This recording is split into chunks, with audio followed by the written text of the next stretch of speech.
after World War II, men were coming back from the war to find out that their wives had taken all of their jobs, and they thought, no, this isn't good, we need to change the status quo. So they produced a bunch of propaganda in the form of art.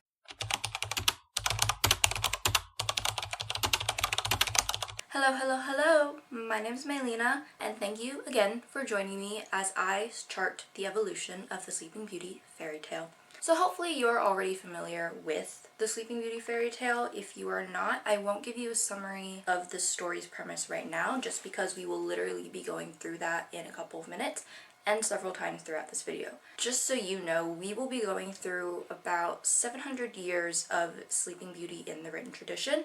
We will not be charting the evolution of the story through oral tradition, just because that's a little bit more difficult for me as someone who is not an oral scholar. Also, you can probably guess this, but the oral tradition of Sleeping Beauty does eventually find itself written down, so this is me cutting out the middleman and getting straight to the point. Okay? Okay. So, the oldest known written version of the Sleeping Beauty narrative can be found in one of the largest late Arthurian romances called Persephorist. I don't know how to say it. It is a French story written circa 1340 CE by an anonymous writer. The novel, the brick, whatever you want to call it, it is 1,000,000 words long, has been described as an encyclopedia of 14th century chivalry, as well as a mine of folkloric motifs. And this is a pretty apt description because the book is meant to be a fictional origin of Great Britain and the basis for Arthuriana, which is where the chivalric romance portion comes in. But it also takes a lot of inspiration from Alexander romances, which are based on Alexander the Great, the historical figure. It's also based on Roman mythology, so that's where all of the folkloric motifs come in. I won't go too deep into the content of the Persephorist, just because it is, as I said, roughly 1,000,000 words long. And I haven't read it and I don't really plan on reading it, just because I know in my heart of hearts that the historical inaccuracies will drive me insane. Because what do you mean Alexander the Great went from Babylon to Great Britain? And also the Trojan War is part of this. I'm going to go over the Sleeping Beauty portion of the Persephorist just because that is the one part that I did read. I'll give you an in-depth summary of the narrative because I think it's important that we know where the Sleeping Beauty narrative came from and how it began in order for us to understand where it ends up. So this is the story of Troilus and Zelandine. Troilus is wandering around thinking about Zelandine, the love of his life, when he encounters a strange ship stranded on the shore. So he talks to the sailors and they tell him that they are from Zealand. I do not know where that is. The portion that I read didn't really give a location for that. I'm assuming it's somewhere in the British Isles. So they tell him that they are from Zealand and they have come to Great Britain because their king, King Zealand, same name as the island, is looking for his son Zelandin because the king's daughter, Zelandine, has fallen ill. They have one name. So Zelandine has fallen ill and she had just returned from a party in Great Britain, but now she's asleep, she won't wake up, and no one knows what the fuck is going on. So Troilus helps the sailors get their boat back onto the water because he's a gentleman, and then he lies to them about being a doctor so that they can give him passage to Great Britain so he can go find Zelandine. So once they land on Great Britain, no, they're not going to they're going to Zealand from Great Britain. So when they get back to Zealand, he meets a noble lady who tells him that after Zelandine returned from the party in Great Britain, because everyone's heard this story, she was hanging out with her cousins and she took a flax distaff, which if you didn't know, a distaff is a stick or a spindle onto which wool or flax is wound for spinning. I'm not a spinner. I do not spin my own wool, but I'm pretty sure the flax distaff is the thing that the wool that you are going to spin starts on. I don't know, but it's a stick and the stuff that you do the spinning with is on the stick. I think that's all you really need to know, but it doesn't really matter because she takes the flax distaff and then she falls asleep, and that's all anyone knows. The lady tells Troilus that her son is a valiant young knight who is in love with Zelandine, and then Troilus gets jealous because he loves Zelandine and he thinks that this random young knight is going to steal Zelandine away from him.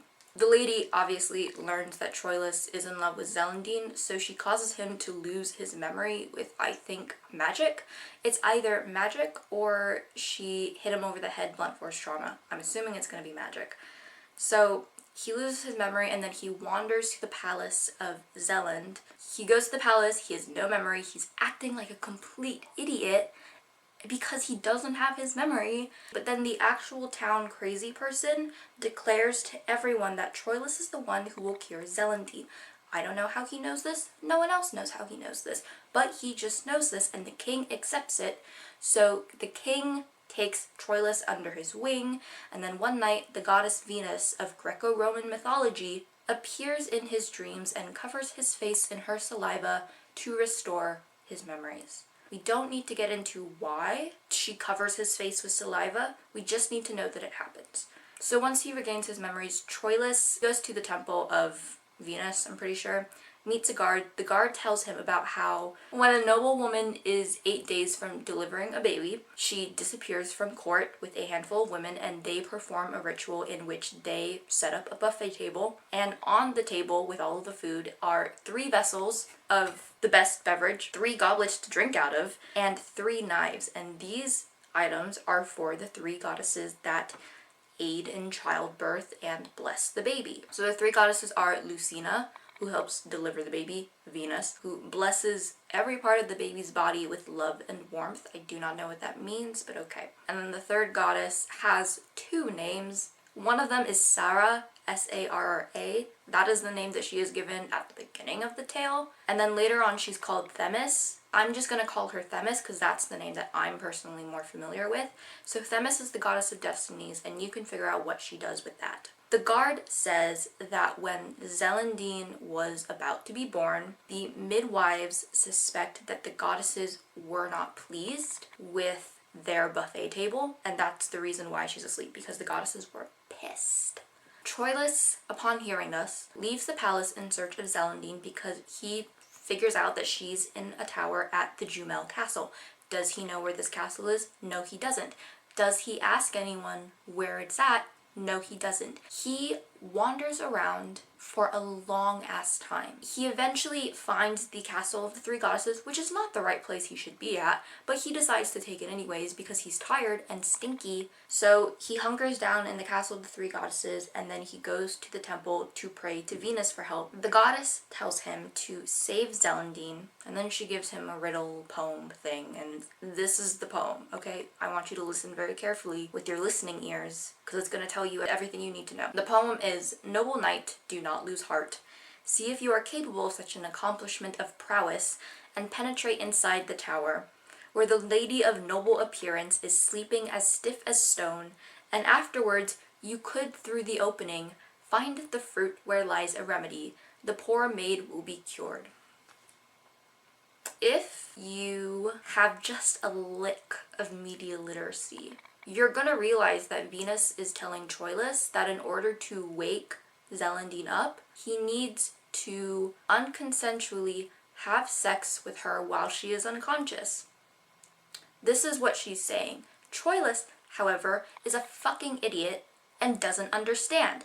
And he's telling Venus, like, what the fuck are you saying? I don't know what you're saying. I don't know what that means. So she gives him another poem basically telling him to shut up, go find Zelandine, and do what she told him, even though he has no idea what she told him to do. But he leaves the temple anyways, and then he rides to a swamp, and that's where he meets a random old lady, and this doesn't matter except for the fact that the random old lady tells him that he is like a 10-minute drive from Jumel Castle. That's her only purpose, and she's in a swamp, and I don't understand why she's in a swamp.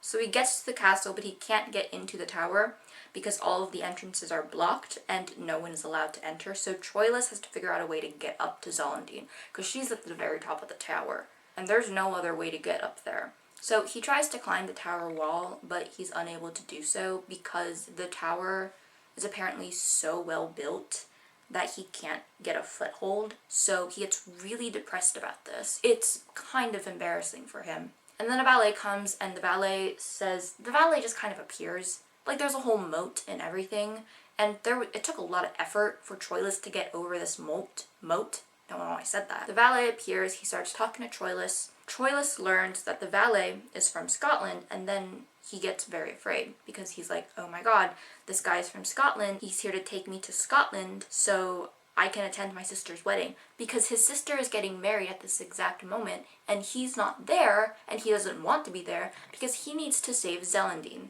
Troilus and the guy, the valet guy, I don't even know if valet is the right word to use for him, but that's the word that the story used in text, so I'm just going to use it. So they talk a little bit more, and then Troilus realizes that this guy isn't normal. We knew this. This guy is actually Zephyrus, the Greek god of the west wind. Zephyrus sprouts wings and carries Troilus up to the tower because it was that easy. Troilus enters the tower. He's inside the tower now because he was flown up by his homie Zephyrus. And Zelendine is asleep on the bed, and Troilus, upon seeing her, immediately gets hot and bothered because she's naked. I don't know why she's naked. It does not elaborate on this.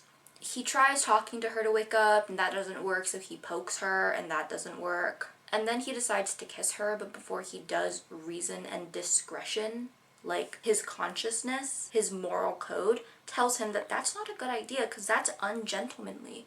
And then he's like, yeah, you're right, I shouldn't do that. But then he does it anyways. And then he kisses her 20 times, and then he keeps kissing her so much that the infinite number has not been recorded.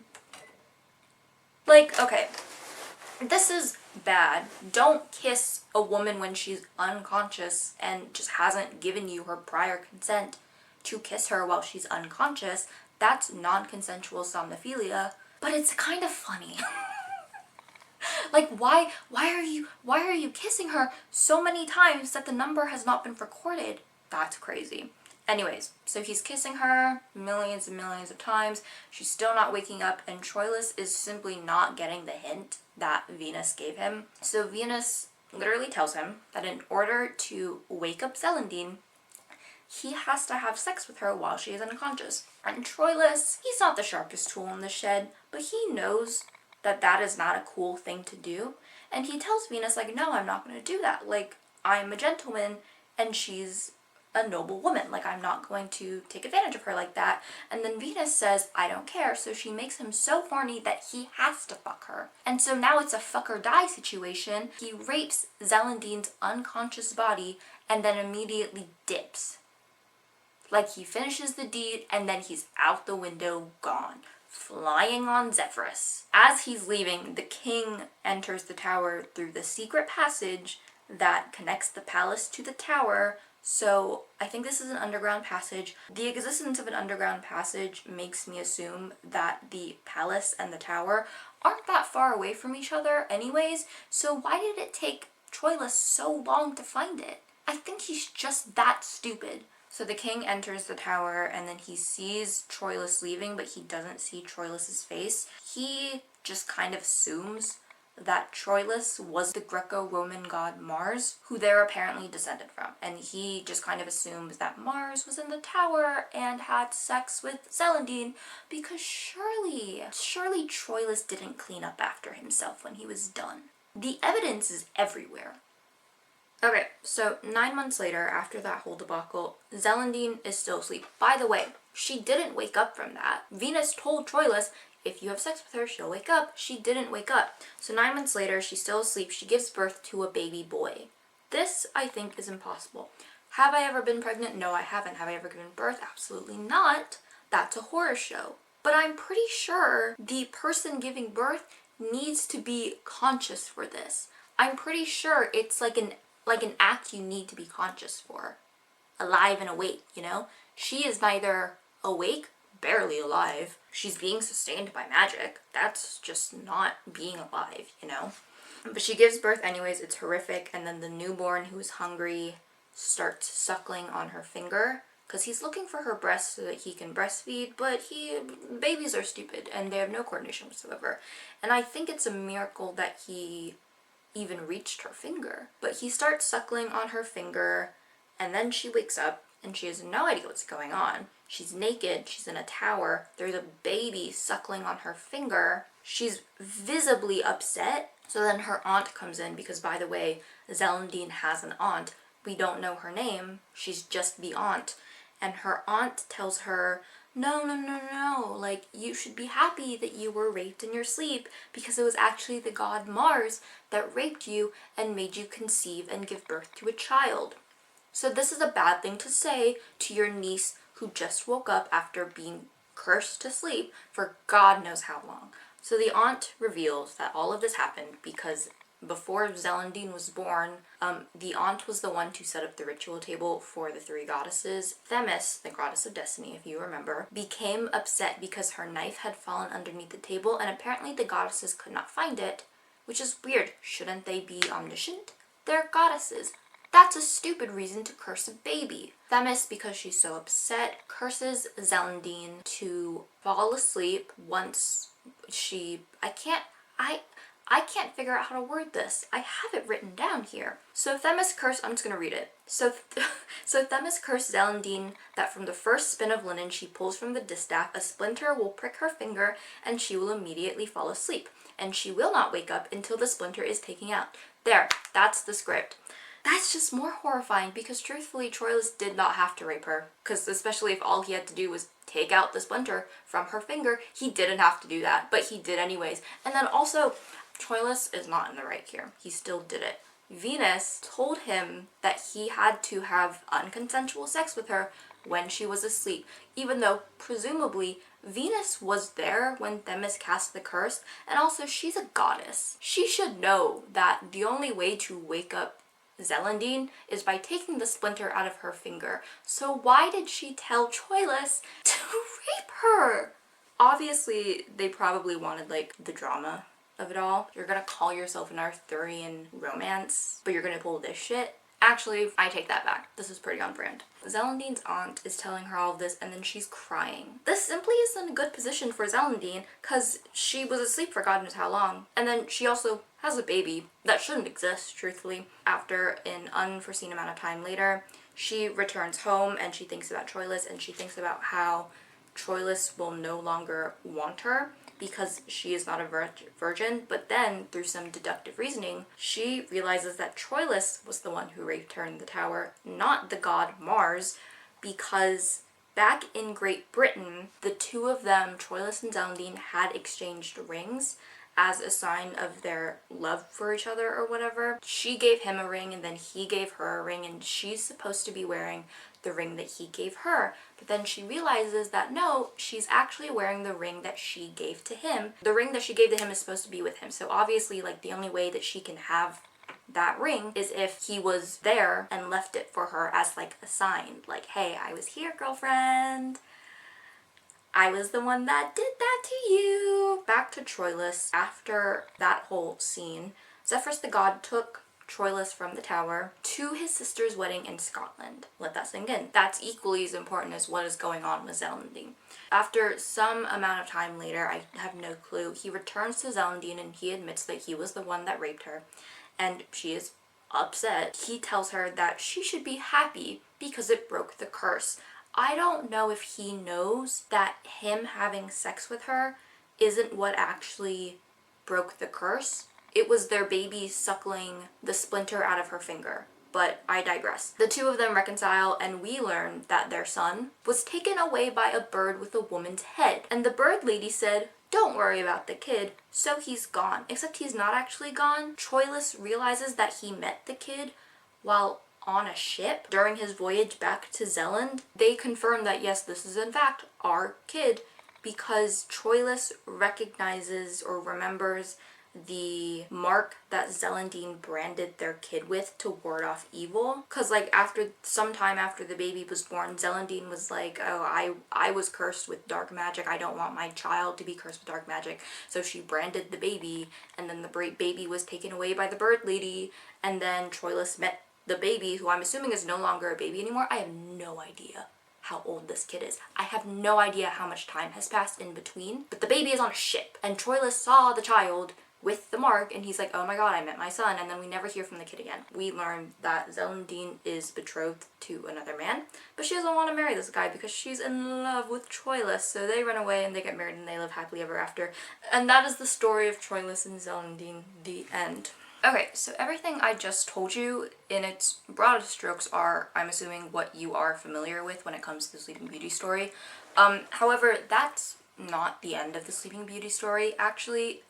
It's actually only part 1, and part 2 doesn't appear in every variant of the story just because it is fucking insane. But the gist of part 2 is that once the princess wakes up from her sleep, she and her children, because she has children in almost every variant of the story, she and her children reunite with the prince/king/rapist. The princess and her children become unwittingly embroiled in a competition jealousy match of sorts with another woman in the prince's life. Sometimes this is the prince's wife, and sometimes it's his mother. It doesn't really matter what her role in the prince's life is. The only thing that matters is that the evil woman orders the cook to kill the princess and her children one by one and then cook them into a meal so that she can serve it to the prince, so that he unknowingly and accidentally commits cannibalism and she gets rid of her opponent. Obviously, you can probably guess that the princess and her children do not get murdered and eaten and cannibalized, because that's not how fairy tales go for the heroes. And you can also probably guess that it's the evil woman that gets murdered and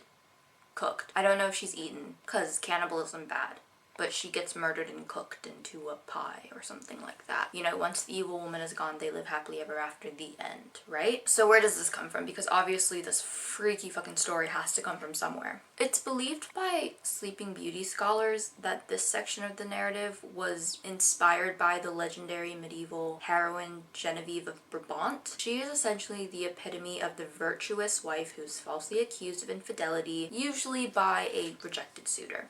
I won't go into Genevieve's legend just because I basically already told you about it. Genevieve's story, in turn, is thought to be based on Marie of Brabant, who's a real-life person. She was the wife of Louis II, Duke of Bavaria, and she was suspected of infidelity, so she was tried and then eventually beheaded in the 13th century. The reason that the name was changed from Marie to Genevieve, it's believed because of the cult of Saint Genevieve, who was a Catholic saint and a lifelong virgin in the 4th and 5th. No, not the 4th and 5th. The 5th and 6th centuries. My bad. But Saint Genevieve was the patron saint of Paris, and it's believed that her prayers saved the city from being attacked by Attila the Hun in 451 CE. Did I have to tell you about this fact? No, I didn't.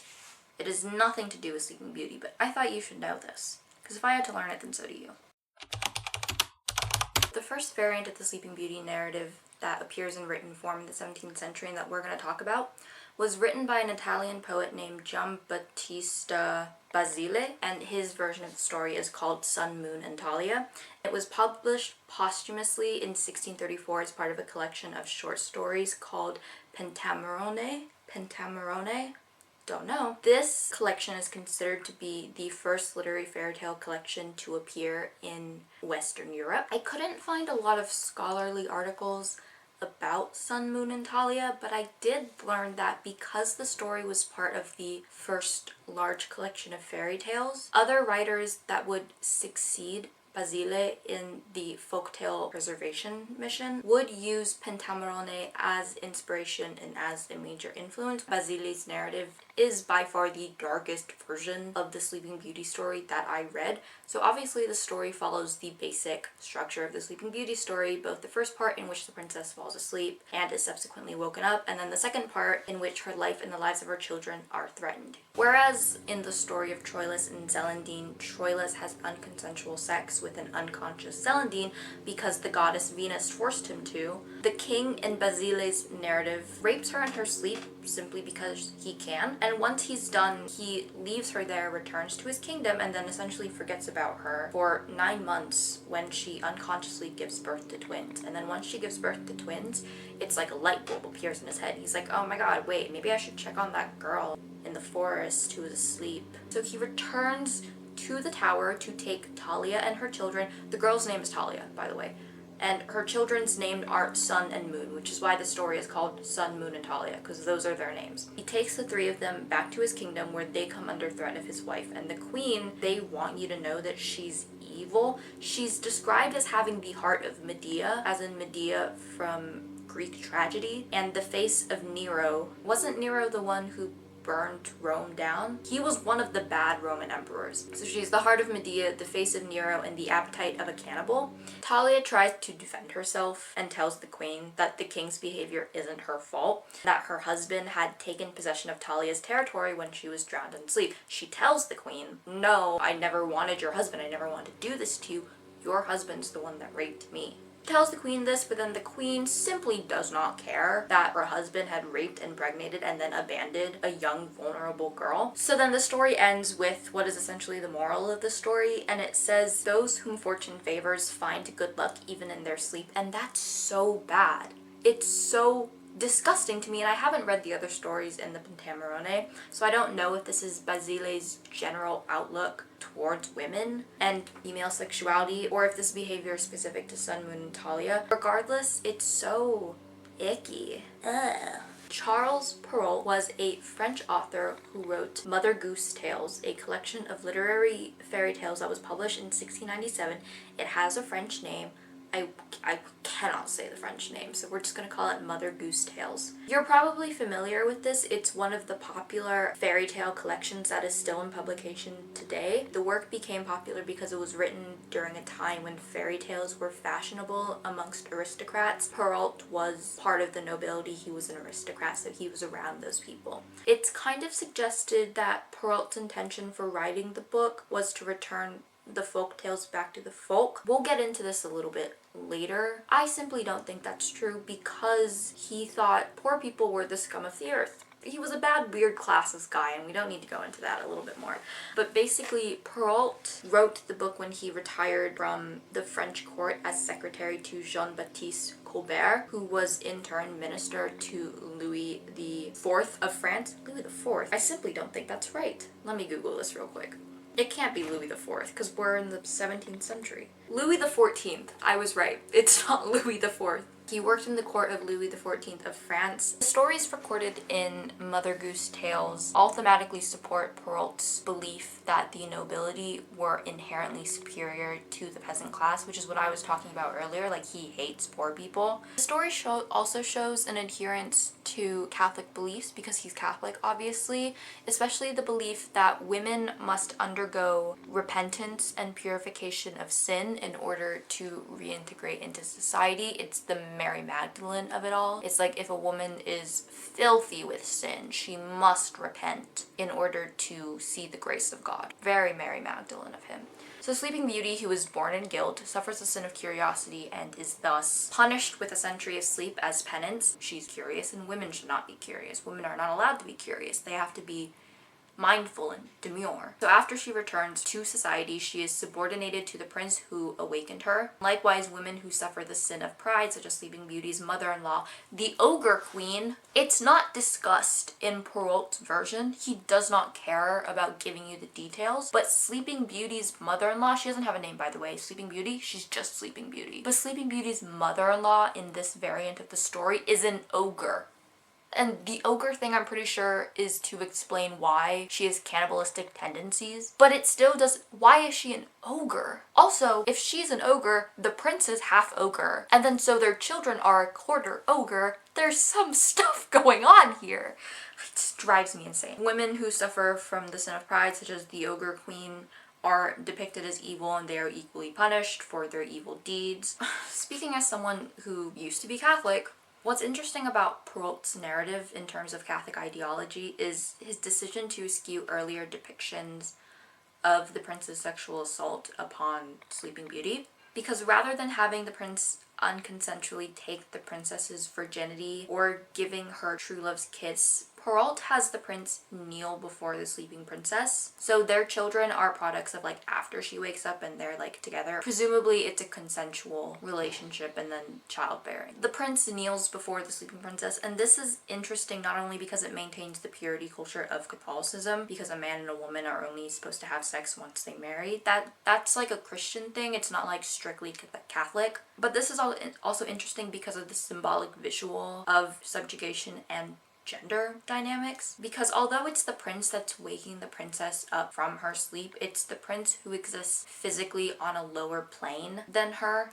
The prince kneeling, even though she's laying down on a bed is still lower than her. So she's on the bed while he's on his knees on the ground, and that's just so, I don't know, I don't have like a definitive statement for this. I just think it's really interesting that Perrault, who is heavily Catholic, is like, no, like the prince is gonna kneel before her, and then they're gonna have a consensual relationship that's gonna get thwarted by his ogre mother.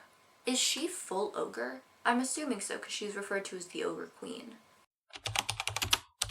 Okay, so even if you aren't totally familiar with the Grimm brothers, I can guarantee that you're at least familiar with the name, because the name at this point in time is practically synonymous with the term fairy tales. But just in case you don't know, the Grimm brothers are brothers Jacob and Wilhelm Grimm. Jacob is the older one, Wilhelm is younger, but only by a year, so don't get on your high horse about this. They were both German academics who decided to create a collection of German folk tales in the early 19th century. The reason they decided to do this has something to do with a little thing that we like to call Romanticism. Romanticism was an intellectual and artistic movement of the late 18th to mid-19th century that advocated for the importance of subjectivity, imagination, nature, passion, individuality, etc.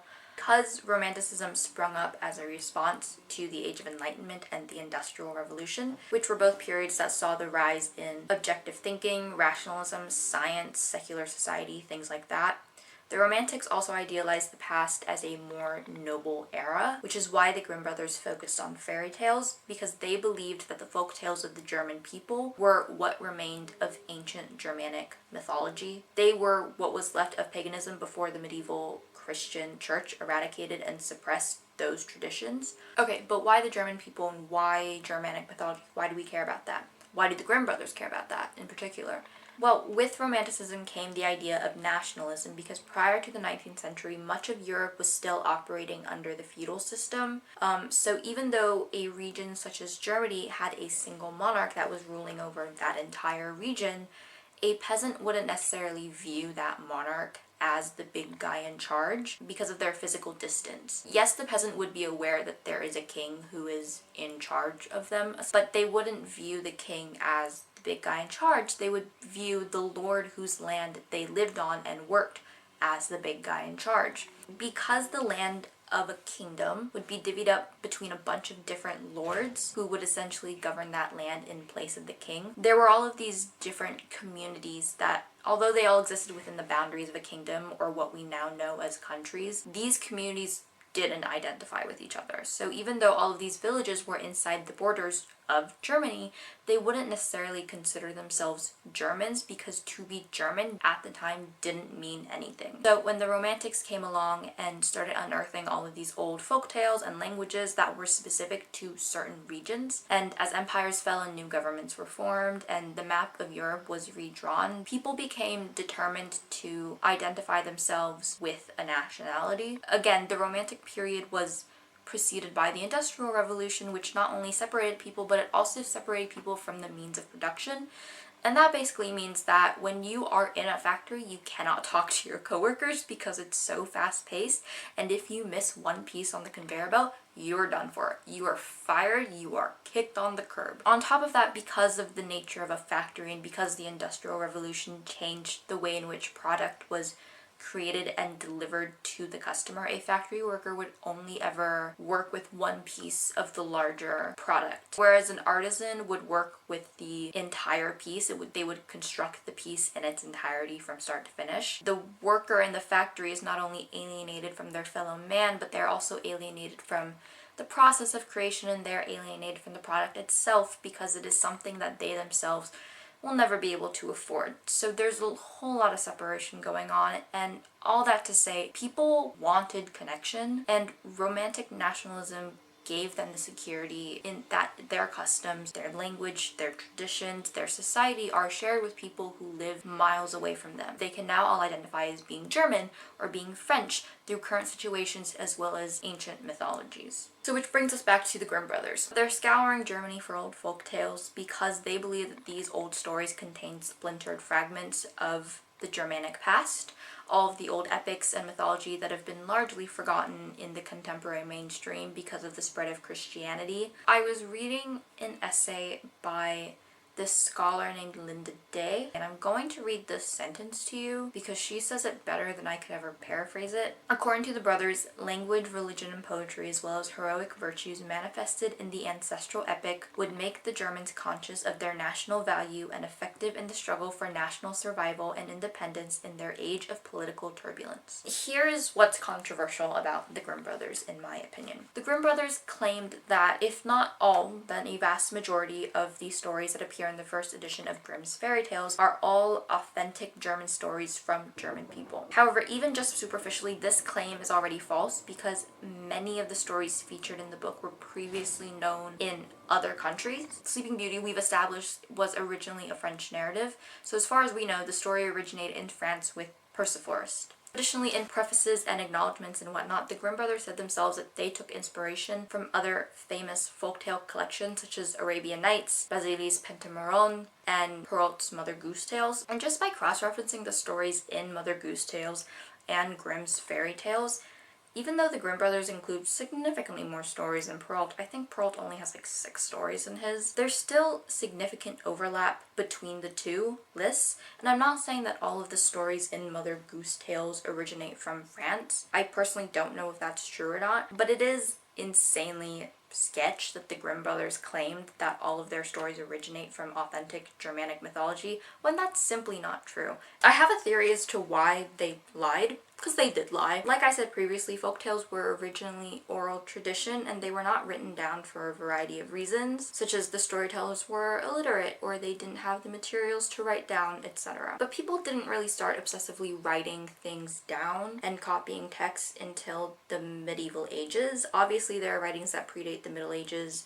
but those documents are either lost, undecipherable because the language has gone extinct, or the material the text is written on is too fragile or brittle. Lots of reasons why. But also, to the best of my knowledge, scholars in ancient times weren't obsessively copying down every text like the monks of the Middle Ages were. Because when you're a monk in the Middle Ages, what can you do all day except eat, pray, sleep, and copy text down a million times? Like, there's nothing else to do, essentially. If the Grimm brothers were specifically looking for folktales that originate from ancient Germanic mythology, I think they're gonna have an extremely hard time doing that because of how prevalent Christianity was in Germany at the time. Like, Christianity was present and big religion in Germany before Charlemagne came in and Christianized Western Europe. It was around for a really long time. And so anyone who would have known the Germanic myths were surely long dead, and any Germanic myths that had survived were probably Christianized before the Grimm brothers ever got them. Like, they were Christian versions of those pagan stories. So with the resources they had, and there was, no way, in my opinion, they were ever going to succeed in their original plan of collecting all the ancient Germanic myths and folktales and compile them together to create a solid German national identity, because those myths simply didn't exist anymore. So I think they did what the United States did, okay? Bear with me. I think they did what the United States did, which is they invented and heavily embellished their own national mythology. Because if you think about it, the quote-unquote mythical stories of the United States are like Christopher Columbus and Thanksgiving. But Christopher Columbus, a flop, didn't even actually make it to America. Thanksgiving, a massacre. But we take those stories and we mythologize them, essentially, because the United States needed its own national mythology. And also, if you remember correctly, the United States is a young country. It's not even 250 years old. Compared to everything going on in Europe and Africa and Asia and the Middle East, the United States is such a little baby. And we needed to seem important. We had to make shit up seem important. And none of those things are true. So that's basically what the Grimm brothers did with Germany. But in short, the Grimm brothers are liars. Sleeping Beauty is a French story, not a German story. But I will say, the Grimm brothers variant of the narrative is way shorter than the other variants we've discussed, and it's also incredibly tame. The immorality is just non-existent, and the prince still kisses her unconsensually, but it's not even foretold that the only way to wake her up is by true love's kiss. He just kisses her because he can, and she's pretty. And it also doesn't have the Catholic morality that of Perrault's version, so that's a plus. This version also completely cuts out the second part of the story, so there's no other woman, there's no potential cannibalism, and Sleeping Beauty doesn't have any children with the prince. Those are the changes the Grimm brothers made, and this is the version of the story that we are most familiar with until Disney Sleeping Beauty comes out. So I'm going to assume that you are familiar with Disney's animated film Sleeping Beauty, but in case you're not, all you need to know is that the film was released in 1959 and it lists in the credits Perrault's version of the narrative as its primary source, not the Grimm brothers. Another thing that you should know is that Princess Aurora, the titular Sleeping Beauty, is consistently voted to be the most boring Disney princess of the entire Disney princess lineup, and that's saying something because Snow White is on that list as well, and full shade, I hate that bitch. Main reason why Princess Aurora is widely considered to be one of the worst Disney princesses is because of how little she does in her movie, and by that I mean the film is only 75 minutes long. This is including the opening credits, and Aurora only has 18 minutes of screen time. She falls asleep roughly at the half an hour mark, and on top of that, Aurora only speaks 18 times, and this doesn't include the song that she sings at the beginning of the movie. And once she's awoken from her cursed sleep, she does not speak anymore. Like, she's done.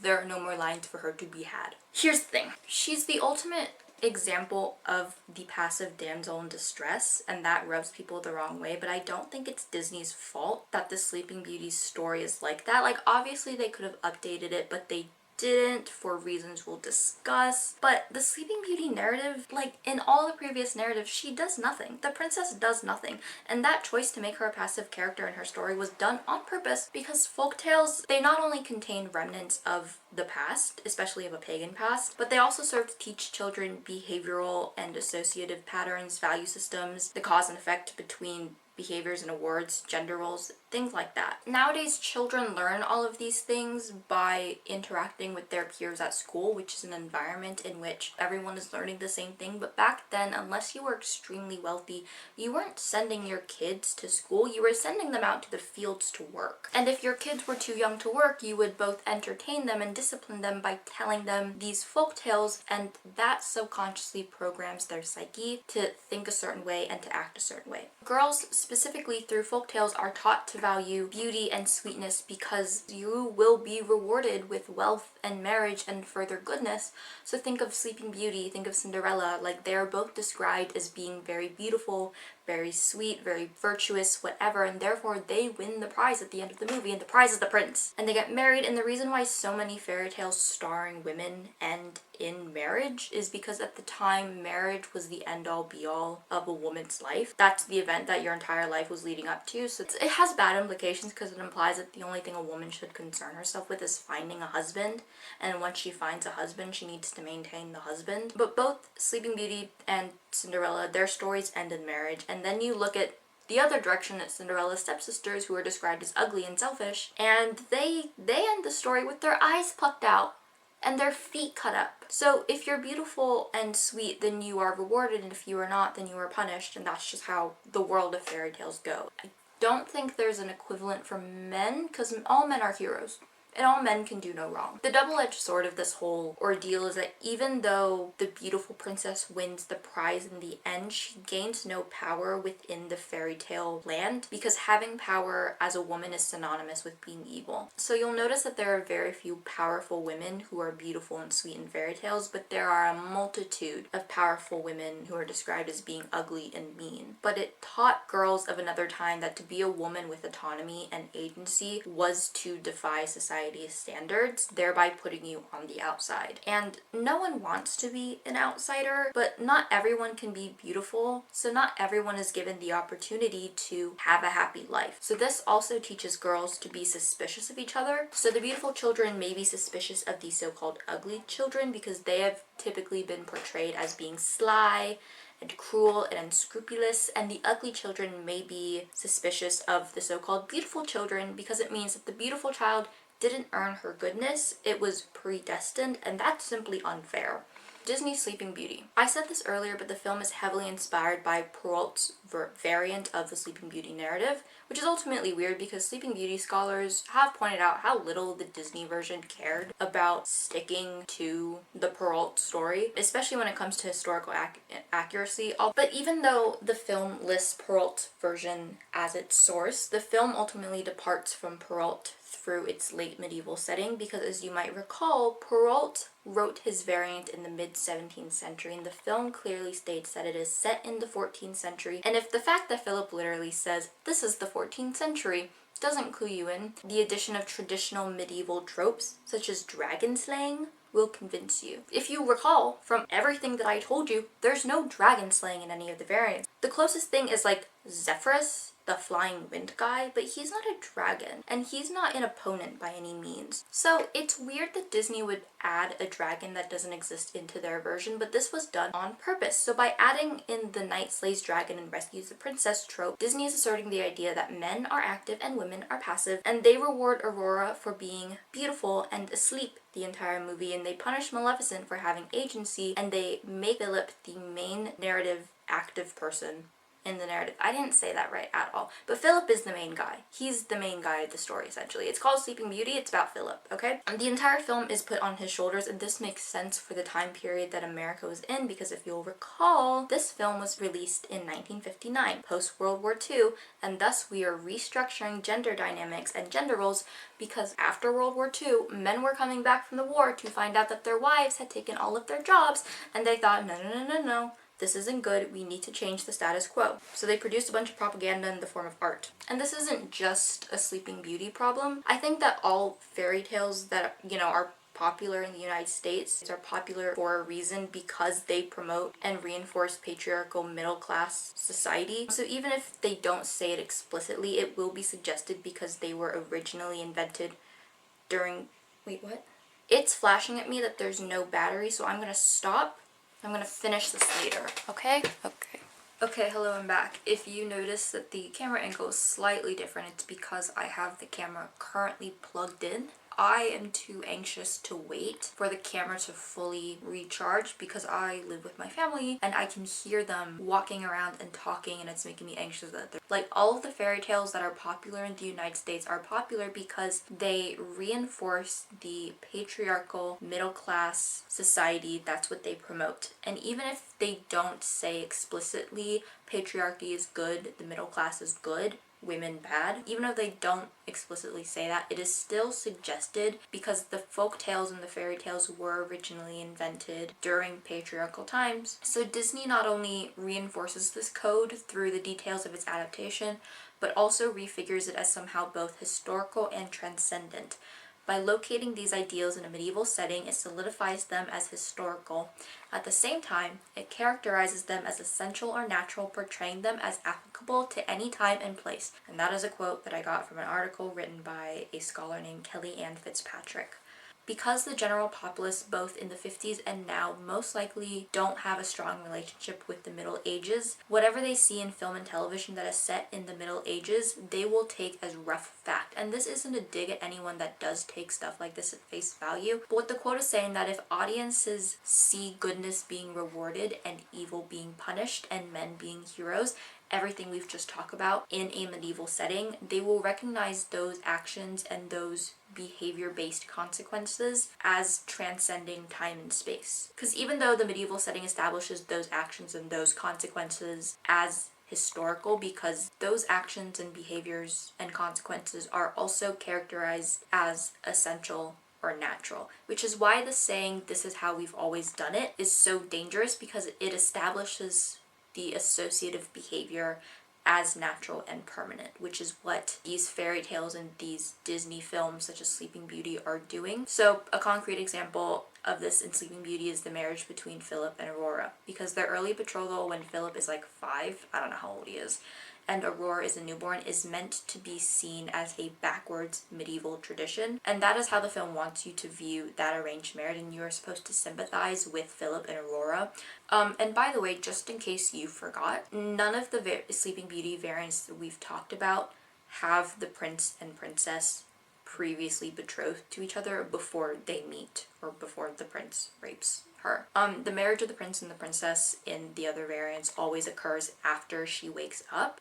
They've never met prior to the bad thing happening. In every version but the Disney version, the marriage of the prince and the princess always occurs because it's an honor thing and because she's beautiful, and it's like, oh no, you're an unmarried child that I got pregnant and then I raped you in your sleep, so now I have to marry you. Oh no, but good news, you're super hot, so that's, oh my god. The Disney film modernizes the romance by having Philip and Aurora meet incognito without knowing each other's true identities, and this is something that the audience is supposed to be pleased by because we are privy to knowledge that the characters themselves don't know. To them, they're falling in love very naturally, but to us, it's like, oh, you guys are betrothed, but you're still falling in love. Even though Aurora doesn't even know that she's betrothed to anyone.